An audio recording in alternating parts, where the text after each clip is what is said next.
guys, we're back here with another beer review. I am out in the middle of, I don't remember what the national forest is, but it's southeast of Atlanta. I think maybe by like an hour, so that's where I'm at right now. And it's been raining, so it's muddy and all that stuff, but no worries, we got beer. And today we're doing Rodenbock Classic. It is a Belgian sour ale, oak aged, and it says refreshing right on the can, so it's, I mean, no can has ever lied, right? But established 1821. I don't know much about this, but 5.2% ABV. I'm gonna get this open, and then I'll read the little blurb that's on the can. And damn it, this thing didn't pop.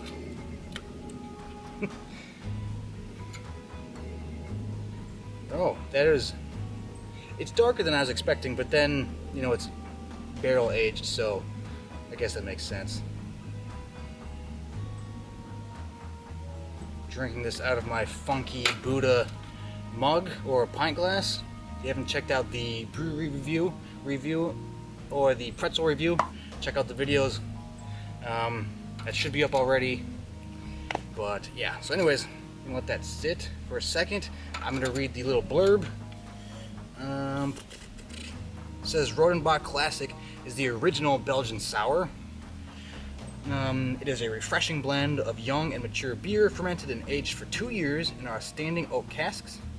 A brewing method dating to the Middle Ages. A perfect balance of caramelized roasted malt and tart fruit notes with subtle oak undertones and a refreshing, crisp yet lingering finish.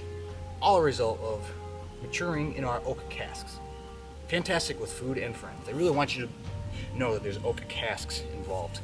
But I should have read that after I drank this, just so I didn't give myself any clues on what I was sampling. But anyways, let's get into the review, get into the smell. There is a tart blueberry blackberry aroma to it. Bit of a raspberry too, just really a tart berry kind of aroma to it. It definitely has a classic Belgian lambic aroma going on.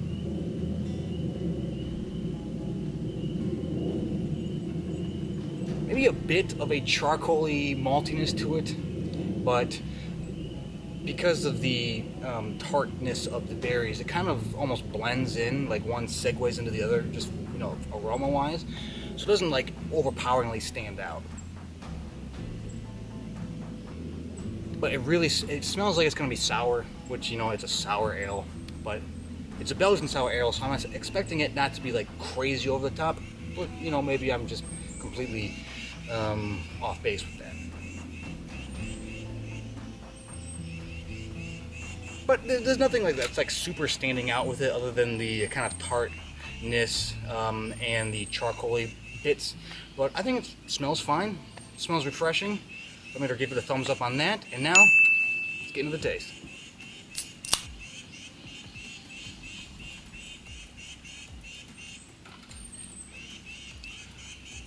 It's dry. Very dry finish. Took a gulp, and it almost tastes like that I didn't drink anything.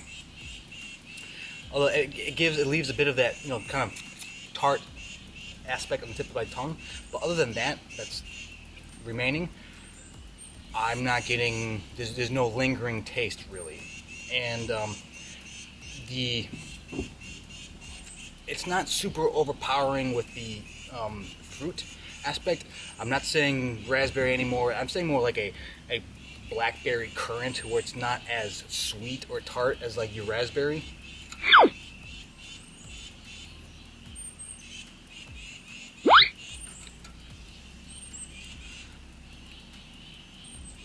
There is a bit of that oaky cask taste to it. There's not much there. It's possible that the oak is kind of just being used to subdue the tart, which it does pretty well. If you're drinking this and thinking like American sour beer that's going on right now, not even close. It's really not that sour. You have that tart thing on your tongue, but and some sour notes at the very beginning, but that's gone very quickly. And if you like a lamb, it's almost not even as tart as a lambic. It's almost like you take a lambic and you age it more in the wooden cask and the oak. Gotta remember that oak cask, and it kind of smooths that tartness or the edges off. So it's more smooth, if that makes sense.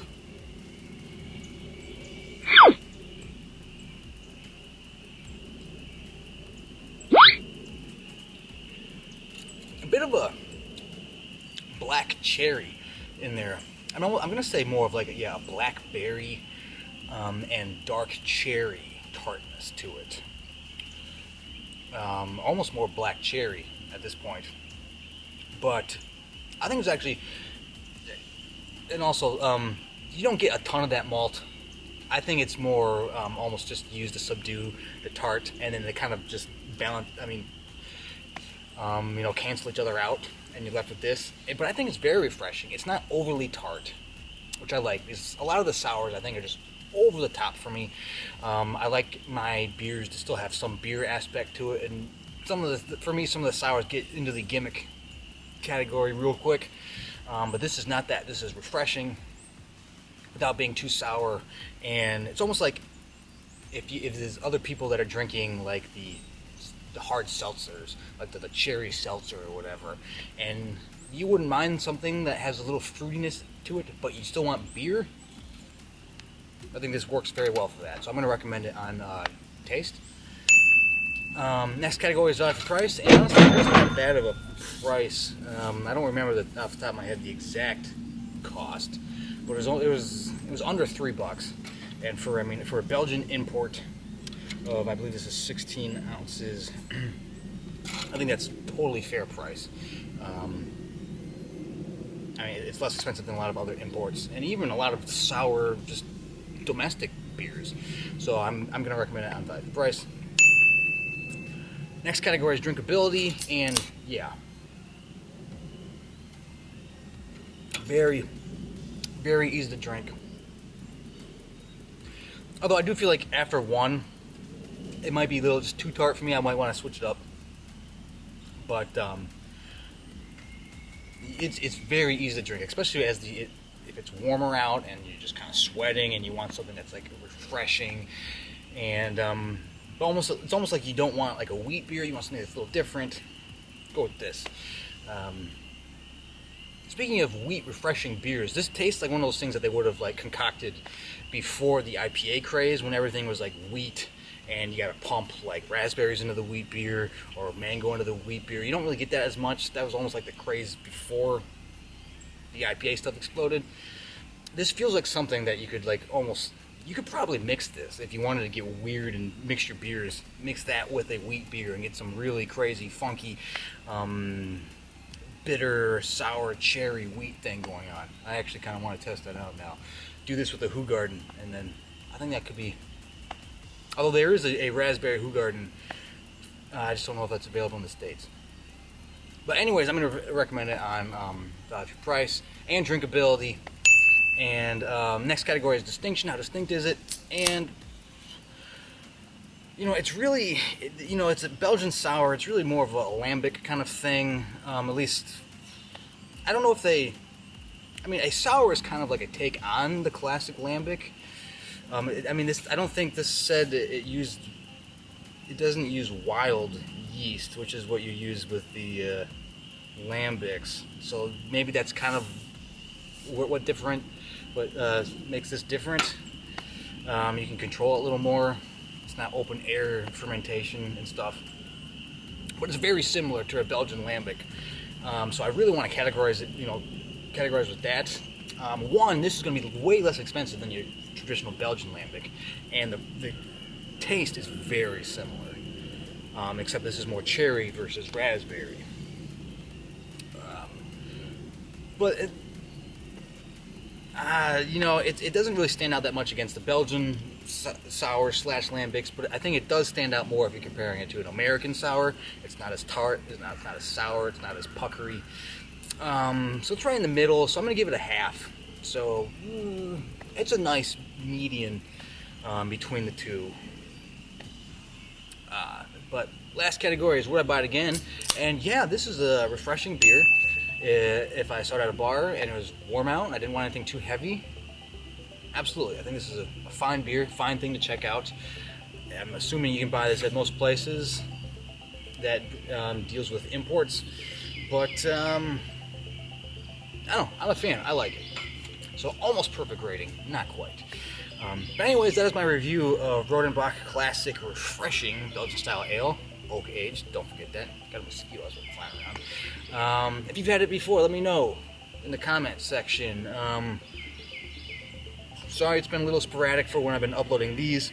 It's been tricky when I'm on the road, and power. It's more about the power situation, having enough electricity to access the internet and upload everything. But hopefully I can get this uploaded soon and we can get everything back up and running, and hopefully you're enjoying the beer reviews, the brewery reviews. If you have any along the East Coast, I'm going to start heading up that direction soon. Let me know. I'm going to try to hit kind of the classics, like, and I'll do the hopefully the I'll do Sam Adams. I'll try to do that. I'll try to do Leinenkugel because we're in Leinenkugel country now. I'll try to review those beers too because there's like a cult following. Like as soon as you get out of Leinenkugel country, there's like a cult following for it. I haven't had one in ages. But yeah, I'll do Great Lakes Brewing Company, and I'll do some of those ones that are in like Vermont, Maine, whatever. But if you have any favorites, let me know in the comments. I'll try to check them out while I'm driving up. But anyways, like, subscribe, do all the good stuff. If you want to subscribe to my free Substack, that'd be great. And linked down below. And so for myself and for Rodenbock Classic Refreshing Belgian Style Ale, oak age, take it easy.